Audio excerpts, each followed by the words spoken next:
Hey everyone, this is Teresa from Base 10 Montessori, and today we are going to do a lesson on how to introduce the adverb. Now, for those of you who have been watching my videos, you know we have been doing a grammar series.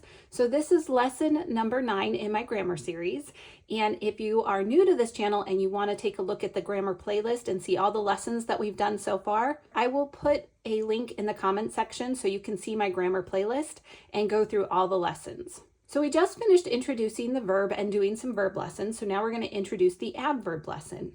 And any of the playlists and resources that you will need for this video and extra resources that you might want will be linked down in the comment section below. So make sure to check that out and get some free or affordable resources. For this lesson, it's going to be similar to all of our other lessons. We are going to have some labels that we're going to put to the side to start with. We're going to have our teacher tray. I'm going to have a pencil, scissors, extra paper, and a protector to write on. And then we're going to have our grammar box, and we're going to be using the adverb symbol and the verb symbol today. So to start our lesson, we're going to need our protector on the table, our pencil, our piece of paper for us to write on, and a pair of scissors. Now, because I'm trained in AMI Montessori, I'm going to write in cursive, but when we switch to using the labels will be in print. To start this lesson, we are going to invite 2 children. Now, if you're homeschooling or you're in a very small classroom, it's okay if you only have 1 child, but ideally in Montessori, we want to use 2 children for this lesson because first of all, it really adds a social dynamic into learning. And despite what some people might say about the 3 to 6-year-old environment in Montessori, we do like collaboration. We do like having students work together. It's really important for them to have social time together, working together.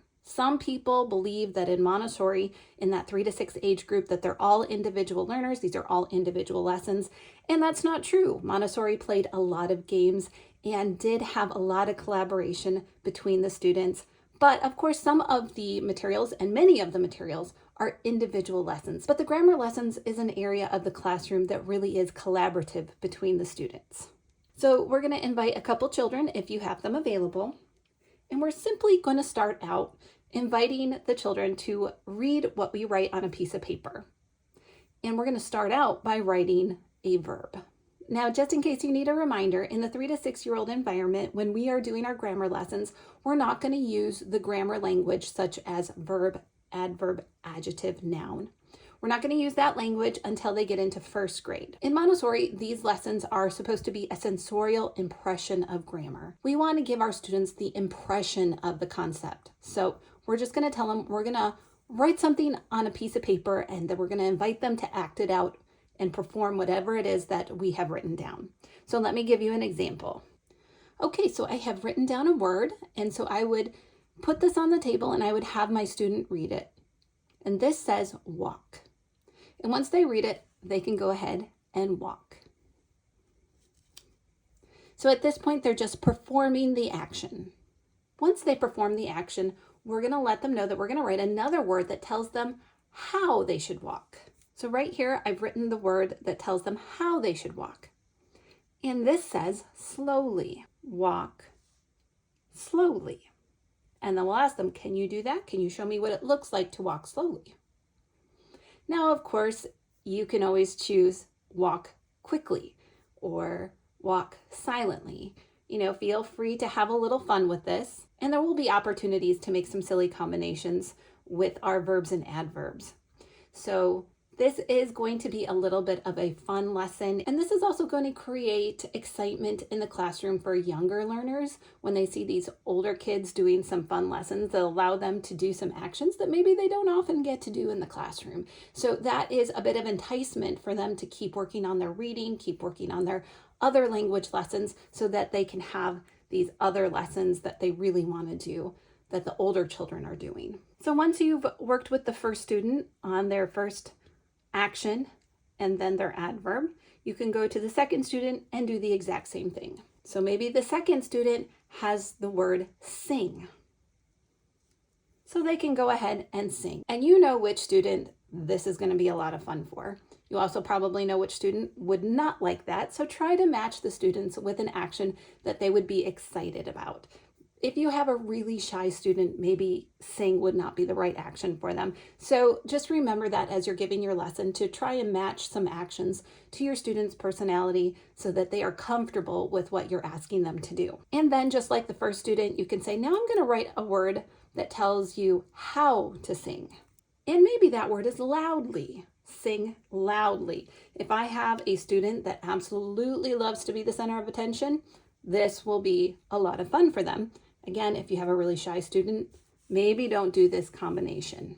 So you can do this as many times as you would like and just kind of gauge how interested they are in it. And then you can give as many examples as you want as long as they are interested. And when you see that their attention is starting to fade, that's when I would say you can start to wrap up. But before you finish this lesson, you need to make sure and introduce the symbols. Now we've already gone over verbs, so they already know the symbol for the verbs, for the action words. And so you can tell them, all right, right here, what was it that I asked you to do? I asked you to walk, so that is our action. So that's the symbol for our action, which we already know. This word tells us how we should act. And when we see that, when we see a word that tells us how we should do something, we're going to use a different symbol. We're going to use this tiny orange circle. So if we go to right here, what action are we doing right here? We are singing. That tells us the action we are doing. And this word, what is that word? Loudly.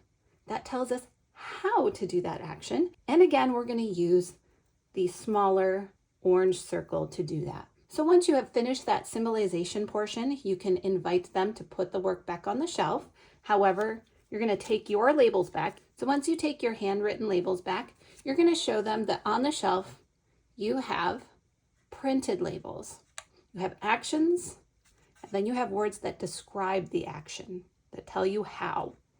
So they can go through these and they can go ahead and act out those actions as many times as they would like. They can take turns, and this is why it's fun to have two children working on this. They can take turns doing an action, performing. And this really demonstrates how Montessori starts connecting with fine arts and theater and performance. You know, they're going to act out the action, and then they're going to go and act out how to do that action. So for those of you wondering how Montessori fits into the fine arts discussion, the grammar lessons and language lessons really fit into that category. And they not only prepare your students for further grammar lessons, but they also prepare them for theater, for performance, for standing up in front of people and acting things out. So that's all I have for you today. I hope you've liked this video. The next lesson will be on the logical adverb. And if it sounds familiar, that's because we basically already done this lesson with the adjective. We had a lesson called the logical adjective. The logical adverb lesson is basically going to be exactly the same as the logical adjective lesson. We're just switching out nouns for verbs and adjectives for adverbs. But I will put out a video on that new lesson for the logical adverb after this video. And don't forget to check the comment section down below for resources and of course the grammar playlist so you can see all the other grammar lessons that we have in AMI Montessori. With that being said, if you like this video, don't forget to give it a thumbs up, like, share, comment down below, and subscribe to the channel, and I will see you in the next video.